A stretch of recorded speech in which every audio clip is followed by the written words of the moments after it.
आज देशात परिस्थिती ही आहे की शिक्षणावर बोलायला, जसं मी नेहमी सांगतो की पर्यावरणावर बोलायला कोणी कुठचाही पक्ष पुढे येत नाही, तसं शिक्षणावर बोलायला देखील कुठेही कुठचा पक्ष पुढे येत नाही.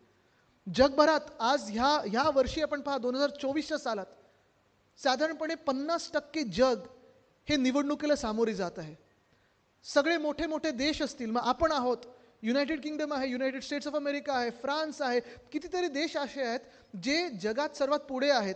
मग आपण पॉप्युलेशनमध्ये पुढे आहोत, इकॉनॉमिकमध्ये अर्थात पुढे आहोत कारण आपली पॉप्युलेशन स्ट्रेंथ तेवढी आहे. पण जगात ज्या मोठ्या इकॉनॉमीज आहेत त्या जेव्हा निवडणुकीला सामोरे जातात, त्यांच्या देशातले नेते शिक्षणावर बोलतात, रोजगारावर बोलतात, आरोग्यावर बोलतात, शहरांवर बोलतात, नागरिकांवर बोलतात, जी ग्रामीण परिस्थिती आहे त्याच्यावर बोलतात, शेतीवर बोलतात. आपल्याकडे आपले पंतप्रधान कशावर बोलत होते? म्हैस चोरीला जाणार की नाही, मंगळसूत्र घेणार की नाही, कोण व्हेज खाते कोण नॉनव्हेज खाते, मटन मांस मच्छी काय खात आहे, कोण खातं. आणि निवडणूक आता ते हरल्यानंतर, म्हणजे बघा 400 पारवाले निवडणूक हरलेच आहेत. 240वर आल्यानंतर देशाने त्यांना दाखवलं आहे की हुकुमशाही चालणार नाही.